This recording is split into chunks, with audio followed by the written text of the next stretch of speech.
नमस्कार साथियों। तो इससे पहले हम लोगों ने पढ़ा था प्रकाश का अपवर्तन। अब उसी से रिलेटेड कुछ क्वेश्चन है जो आज हम लोग बनाएंगे और आज हम लोग पढ़ेंगे। तो इसमें जैसे ये क्वेश्चन है, कई माध्यमों के संचय से होकर प्रकाश का अपवर्तन। कई माध्यम मतलब कि जैसे किसी में हम लोग माध्यम क्या लेते हैं, दो माध्यम लेते हैं। हवा, ये जैसे अब यहाँ पर समझेंगे हम लोग। जैसे मान लीजिए ये है, ठीक है, ये हवा है और ये पानी है। तो ये हम लोग दो माध्यम हो गया, ठीक है। ये क्या हो गया, विरल माध्यम, और ये क्या हो गया इसके तुलना में सघन माध्यम।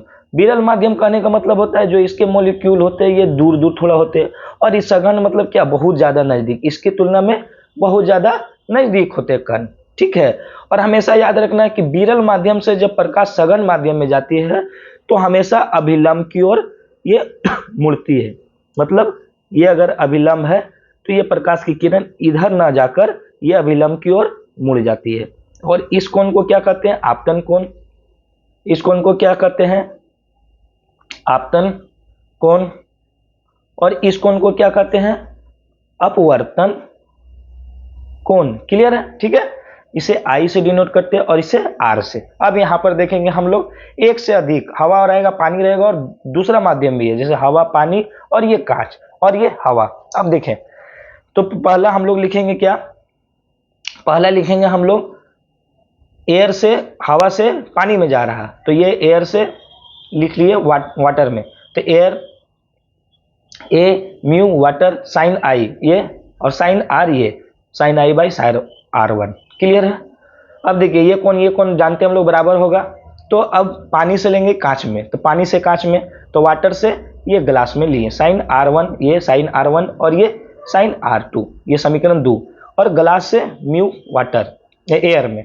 अब ये कांच ग्लास जिसे अंग्रेजी में कहा जाता है, ये कांच से, तो आर टू बाय मतलब sine R two by sine I होगा, sine R two by sine I. अब समीकरण तीनों ले लेंगे बाबू, तीनों लिए। तो देखिए ए म्यू वाटर ये वाला, ये वाला और ये वाला, और उसके बाद तीनों को बराबर कर दिए। अब देखिए साइन आई से साइन आई कट गया, साइन आर वन से साइन आर वन कट गया, और साइन आर वन से साइन आर वन कट गया, और साइन आर टू से साइन आर टू कट गया। अब हमें प्राप्त हुआ क्या, ये प्राप्त हुआ हमें ये ए म्यू वाटर के लिए, ये वाटर से ग्लास के लिए, और ये ग्लास से एयर के लिए। अब अगर इसको ऐसे भी लिख सकते हैं, क्योंकि ये बेस जो हम चेंज कर देंगे, अगर वाटर को एयर को ग्लास और ग्लास को एयर कर देंगे तो इसको ऐसे भी लिख सकते हैं। अब तीनों में अगर कोई भी दो प्राप्त रहेगा तो हम एक को निकाल सकते हैं। ये हो गया हम लोग का क्या, फार्मूला। ये क्या हो गया हम लोगों का फार्मूला, ठीक है। अब हम लोग आगे पढ़ेंगे क्या, अपवर्तन के कुछ प्रभाव। जैसे हम अपने जीवन में देखते हैं कि अपवर्तन के भी बहुत सारे प्रभाव मिलते हैं जो हम समझ नहीं पाते कि ऐसा होता है क्यों। तो प्रकाश के अपवर्तन के कारण होता है। जैसे पानी में डूबे हुए सिक्के का ऊपर दिखाई देना। ये ध्यान दीजिए, अगर ये ग्लास है, ये ग्लास ले लिए, अगर इसमें हम पानी दे दिए तो सिक्का अगर यहाँ पर है, देख रहे होंगे ये सिक्का यहाँ है, तो सिक्का हमें यहाँ दिखाई देता है अगर इस तरह इस साइड से देखते हैं तो इसका कारण क्या होता है, प्रकाश का अपवर्तन होता है। पानी में रखी छड़ी का मुड़ा हुआ दिखाई देना। अगर ये ग्लास है और इसमें पानी भर के रख दिए और इधर से देखने में क्या, ये छड़ी जो है मुड़ा हुआ हमको दिखाई देता है। ये किसके कारण होता है, प्रकाश के अपवर्तन के कारण। पानी से भरी बाल्टी का गहराई कम मालूम पड़ना। आप घर में देखेंगे कि पानी से भरा अगर बाल्टी है और उसके अंदर देखेंगे तो लगेगा उसका तली जो है ऊपर की ओर, पर वैसा होता नहीं है। वो अपवर्तन के कारण ही उसका प्रतिबिंब ऊपर बन जाता है, जो आभासी प्रतिबिंब बन जाता है और वही हमें दिखाई देता है। तो वो प्रकाश के अपवर्तन के कारण ही होता है। अब देखिए, या इसमें भी देख सकते हैं, तालाब उलाब में अगर साफ पानी रहेगा तो उसका गहराई भी हमें कम मालूम पड़ता है, पर वैसा होता नहीं है, ठीक है। अब आगे पढ़ेंगे हम लोग क्रांति कोण। ये बहुत ही इंपॉर्टेंट क्वेश्चन है, हमेशा 5 नंबर में पूछा जाता है, 3 नंबर 5 नंबर में हमेशा पूछा जाता है। और आसानी से समझिए क्रांति कोण होता क्या है एकदम। तो जब प्रकाश की किरण सघन माध्यम से विरल माध्यम में जाती है, क्लियर है। अब डिफिनेशन के अनुसार, परिभाषा के अनुसार हम यहाँ ले लेते हैं क्या, जब प्रकाश की किरण ये है और इसे हम लोग ले लेते हैं सघन माध्यम, क्लियर है, और इसे ले लेते हैं विरल माध्यम। प्रकाश की किरण कहाँ से जा रही है? सघन माध्यम से। तो ये प्रकाश की किरण सघन माध्यम से गई, तो सघन से विरल में अगर जाती है, और ये अगर हम अभिलंब ले लिए तो सघन से विरल में जाती है, तो हमेशा ये अभिलंब से क्या होती है? दूर भागती है, अभिलंब से दूर भागती है ना। अभिलंब से दूर भागेगी, मतलब ये कोण क्या होगा? आपतन कोण। ये कोण क्या होगा? आपतन कोण। और ये क्या कोण क्या होगा? अपवर्तन कोण, अपवर्तन कोण। और ये वाला क्या होगा? बड़ा होगा, ठीक है, इससे ये वाला बड़ा होगा। अब देखें, ये लाइन को हम धीरे धीरे प्रकाश को, मतलब आपतन कोण को बढ़ा रहे हैं। क्या कर रहे हैं? इसको हम लोग, इस कोण को हम लोग क्या कर रहे हैं? ये जो कोण है इसको हम लोग बढ़ा रहे हैं। तो जब ये बढ़ेगी तो प्रकाश की किरण और इधर आएगी, मतलब अब इधर जाएगी। अगर इसको बढ़ाते हैं तो क्या होगा? और ये दूर भागेगी। और एक समय ऐसा आएगा जो प्रकाश की किरण यहां से पार होगी, तो ये कोण क्या हो जाएगा? 90 डिग्री होगा, ये कोण 90 डिग्री होगा। मतलब आपतन कोण का वह मान जिसके लिए अपवर्तन कोण, ये कोण 90 डिग्री हो जाए, समकोण हो जाए, उसे ही क्या कहते हैं? क्रांतिक कोण। उसे ही क्या कहते हैं? क्रांतिक कोण। मतलब ऐसा आपतन कोण, यहां का ऐसा कोण जिसके लिए अपवर्तन कोण 90 डिग्री हो जाए, मतलब ये 90 डिग्री हो जाए, उसे ही क्रांतिक कोण कहते हैं। क्लियर हो गया होगा यहां पर, और यही चीज यहां पर दिखाया गया है। अब यदि आपतन कोण को धीरे धीरे बढ़ाया जाता है, जैसा कि चित्र में मैंने दिखाया, ये क्या धीरे धीरे बढ़ाएं, तो हमें अपवर्तन कोण कितना प्राप्त होता है? 90 डिग्री प्राप्त होता है। इसे ही क्रांतिक कोण कहते हैं। इसे ही क्या कहते हैं? यहाँ पर क्रांतिक कोण कहते हैं। ये चित्र में दिखाया गया। अब देखिए, क्रांतिक कोण और अपवर्तनांक में संबंध। यदि प्रकाश कांच से हवा में जाती है तो sine i by sine r होगा बाबू, और ये ग्लास म्यू एयर। अब इसको ऐसे लिख सकते हैं। अब साइन सी, क्रांतिक कोण क्या है? साइन सी, और मतलब आई क्या है? साइन सी, और ये साइन 90 डिग्री, ये अपवर्तन कोण। तो इस तरह, और ये म्यू जी, और ये हमें फॉर्मूला प्राप्त होता है। क्लियर है? जिससे हम लोग क्रांतिक कोण निकाल सकते हैं।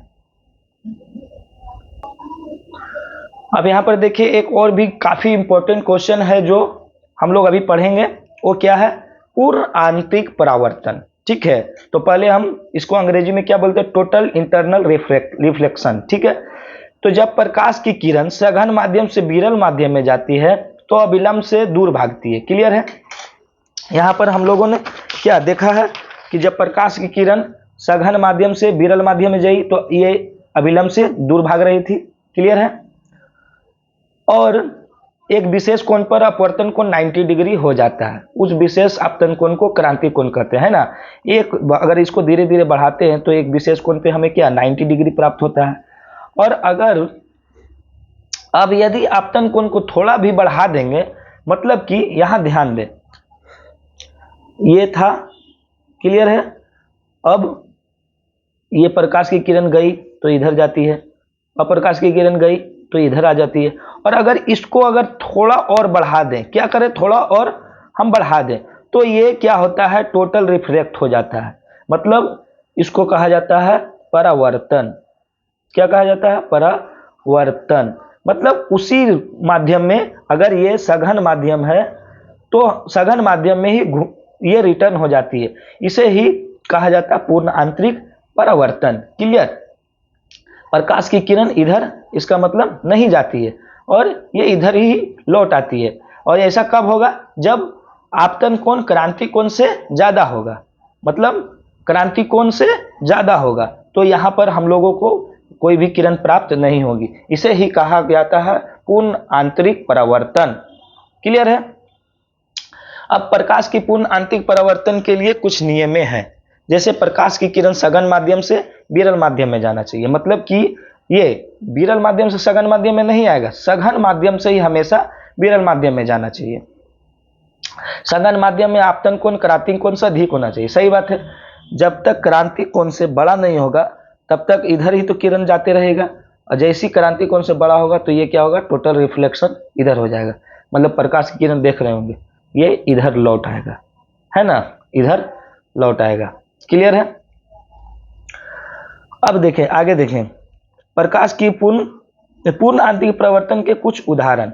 एक परखनली को पानी से लगभग आधा भरकर पानी भरे बीकर में तिरछा रखने पर ऊपर से देखने पर परखनली का खाली भाग दर्पण जैसा चमकीला दिखाई देता है। अगर ये परखनली है और इसमें अगर हम, ये बीकर है और इसमें अगर पानी भर के रखेंगे और इसको अगर तिरछी रखेंगे तो इसका जो यहाँ का जो भाग रहेगा वो चमकीला दिखाई देता है। पूर्ण आंतरिक परावर्तन के कारण होता है। हीरा भी पूर्ण आंतरिक परावर्तन के कारण ही चमकीला दिखाई देता है। ये क्वेश्चन पूछता है एग्जाम में कि हीरा चमकीला क्यों दिखाई देता है, तो हीरा भी पूर्ण आंतरिक परावर्तन के कारण ही हमें चमकीला दिखाई देता है। क्लियर है? अब यहाँ देखिए, पूर्ण आंतरिक परावर्तन के कुछ अनुप्रयोग है ना। परावर्ती प्रिज्म।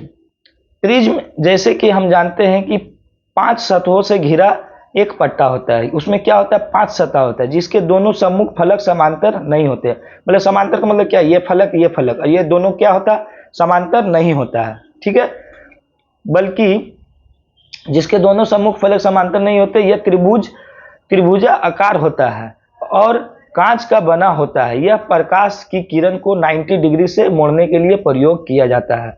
इसका प्रयोग प्रकाशीय यंत्र जैसे बाइनोक्यूलर और परिदर्शी पेरिस्कोप विशेष प्रकार के फोटो कैमरा में प्रयोग किया जाता है। जैसे देख रहे होंगे, ये प्रकाश किरण क्या है, 90 डिग्री में मोड़ देता है। जो प्रिज्म रहता है इस पे प्रकाश की किरण अगर आपतित करवाते हैं तो ये 90 डिग्री पे मोड़ देता है। इसी में इसका प्रयोग किया जाता है। अब देखिए, ऑप्टिकल फाइबर काफी इंपॉर्टेंट है। ऑप्टिकल फाइबर हम लोग समझेंगे। ऑप्टिकल फाइबर एक विशेष प्रकार के कांच से बना रेशा धागा जैसा ढांचा होता है जो निम्न पदार्थ वाले अपवर्तनांक से घिरा होता है। अब यहाँ पर देखिए, समझें। ठीक है, ये क्या कह रहा है कि ये मान लीजिए है, तो ये क्या होता है, एक विशेष प्रकार की कांच से बना हुआ था। यहाँ पर ढेर सारा देखिएगा, ऐसे ऐसे रेशा निकलेगा और ये क्या होता है, विशेष प्रकार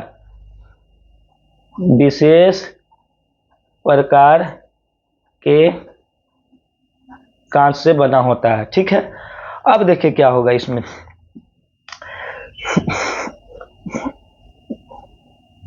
जो निम्न पदार्थ वाले अपवर्तनांक से घिरा होता है, और इसमें क्या होता है, निम्न पदार्थ वाले क्या रहता है, तरल कुछ ऐसा रहता है जिससे ही घिरा हुआ रहता है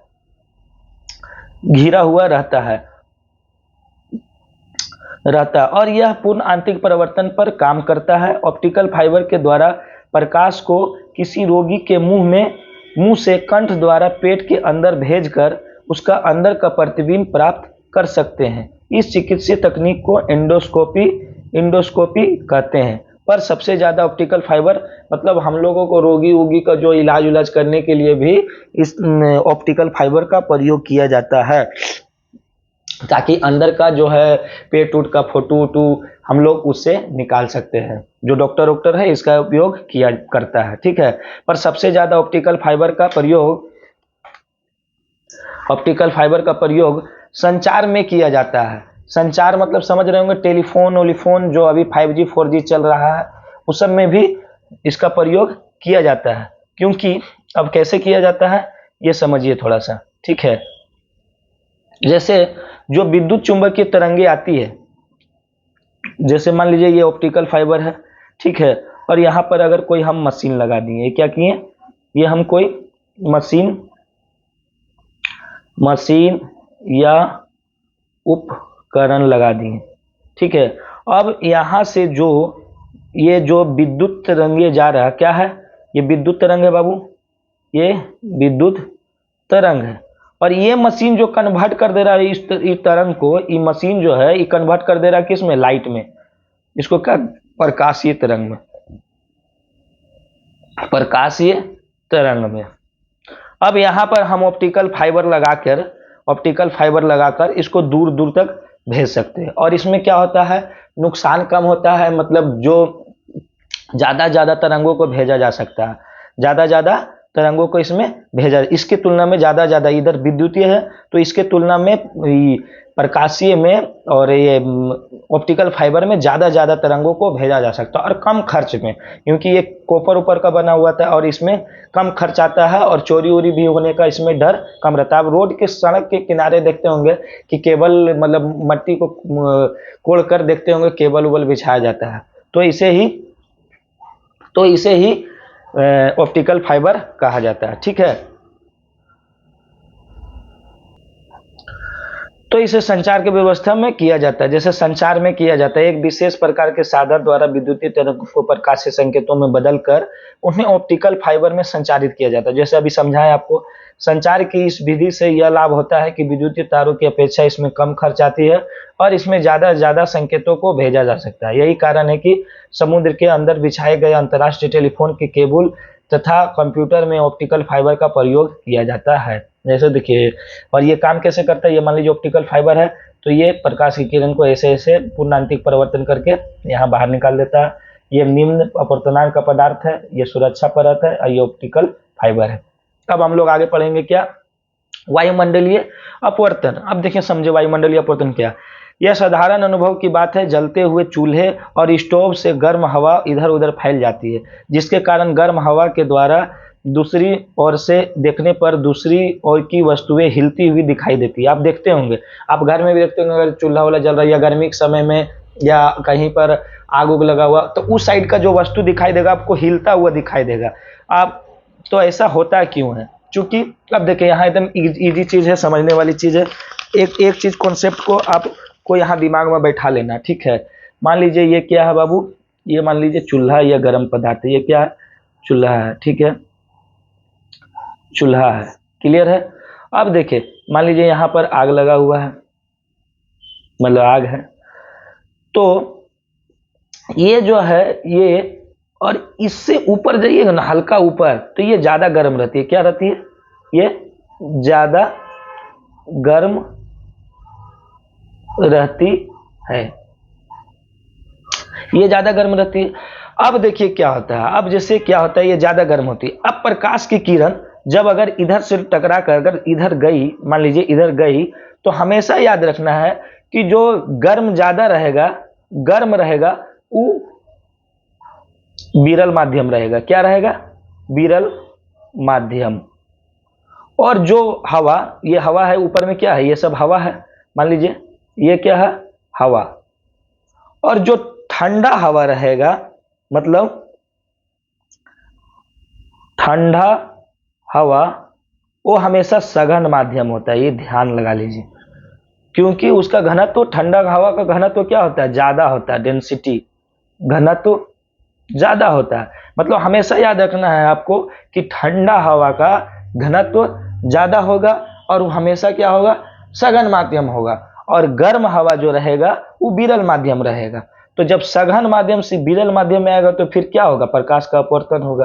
तो जब अपवर्तन होगा तो हमको क्या, जो प्रकाश के अपवर्तन के कारण ही हमें क्या, उधर का वस्तु जो है वो हिलता हुआ दिखाई देता है। ठीक है, अब देखिए तारों का टिमटिमाना, उसी प्रकार हमारा वायुमंडल में भी तारों का टिमटिमाना, जब हम तारों को देखते हैं तो उसकी चमक घटती बढ़ती दिखाई पड़ती है। इसका कारण क्या है, तो यही कारण है कि हमारे वायुमंडल में गर्म तथा ठंडी हवा बहती रहती है, जिस कारण तारों से आती प्रकाश की किरणों का वायुमंडल में अपवर्तन होता है, क्योंकि गर्म हवा की अपेक्षा ठंडी हवा ज्यादा सघन होती है। क्लियर है, तो प्रकाश की किरण क्या होगा, सघन माध्यम से विरल माध्यम में जाएगा तो अपवर्तन होगा। अब मृग मरीचिका या मरीचिका एकदम इजी है। देखिए मृग मरीचिका प्रायः मरुस्थल या रेगिस्तान में बनते हैं। ये पेड़ के प्रतिबिंब लगता है किसी जलाशय में बना हो, ऐसा रेगिस्तान के राहगीरों को दिखाई पड़ता है, पर सच में वैसा कुछ होता नहीं, अर्थात उसे पेड़ के सामने कोई जलाशय नहीं होता है, अर्थात पेड़ के नजदीक धरती के पास की हवा बालू कण के कारण अधिक गर्म हो जाती है। ऊपर की हवा की अपेक्षा कारण हवा की सघन माध्यम हो जाती है और नीचे की हवा विरल माध्यम हो जाती है। देखिए अब देखिए आसानी से एकदम समझिए। ठीक है, ये है क्या चीज। ठीक है, हम लोग देखते हैं कि मान लीजिए यहाँ पर समझिए कि ये कोई व्यक्ति है। क्या है, ये मान लीजिए कोई व्यक्ति है, क्लियर है। और यहाँ मान लीजिए उसको दूर में यहाँ पर खजूर का गाछ दिखाई दे रहा, क्या है, खजूर का गाछ दिखाई दे रहा। क्लियर है, यहां से ये देख रहा। तो यहां पर क्या होता है, उसको प्रतिबिंब दिखाई देता है। क्या है, प्रतिबिंब दिखाई देता है कि पानी में लग रहा है कि इसका यहाँ पर पानी है। क्या दिखाई देता है, लगता है यहाँ पर पानी है, पर ऐसा होता नहीं है, ऐसा होता नहीं है। ऐसा प्रतिबिंब बनता है क्यों, काहे, क्योंकि पूर्ण आंतरिक परावर्तन के कारण, पूर्ण आंतरिक परावर्तन के कारण। कैसे बनता है, क्योंकि देखिए ये जो है यहाँ पर क्या होता है कि ये बहुत गर्म हो जाती है। क्या होती है, गर्म, ये बहुत गर्म रहती है। और जब प्रकाश की किरण ठंडा से गर्म आएगा बाबू, तो हम अभी बताए थे क्या कि ठंडा हवा जो रहता है, वो ठंडा हवा क्या रहा, ज्यादा सघन, ज्यादा सघन, और ये क्या हो जाएगा, विरल माध्यम हो जाएगा, गर्म हवा। तो प्रकाश का क्या होगा, पूर्णांतिक परावर्तन होगा। और इस मतलब कि प्रकाश की किरण अगर आती है तो उसी माध्यम में लौट जाएगी। तो यहाँ पर क्या, जो बालू का कण और हवा हुआ रहता है, तो वहीं पर हमें प्रतिबिंब दिखाई पड़ता है। क्लियर है। तो इसी प्रकार देखिए यहाँ पर अब इसका प्रतिबिंब हमको दिखाई देता है। ये पूर्णांतिक परावर्तन के कारण ही होता है। लूमिंग भी इसी तरह होता है। पानी के जहाज में जो प्रतिबिंब बनता है, उसका भी यही कारण होता है, गर्म हवा और ठंडा हवा। गर्म हवा से प्रकाश की किरण जब ठंडा हवा में जाता है, मतलब ठंडा हवा से जब प्रकाश की किरण गर्म हवा में जाता है, तो सघन माध्यम से विरल माध्यम हो जाता है। क्लियर है। तो हमेशा सिर्फ एक चीज याद रखना कि जो ठंडा हवा रहता है वो विरल माध्यम रहता है, जो ठंडा हवा रहता है वो सघन माध्यम रहता है, और जो गर्म हवा रहता है वो क्या रहता है, विरल माध्यम रहता है। ये कॉन्सेप्ट आपको याद रखना है। अब नेक्स्ट क्लास में हम लोग पढ़ेंगे क्या, लेंस। तब तक के लिए धन्यवाद, थैंक यू। फिर मिलते हैं नेक्स्ट क्लास में।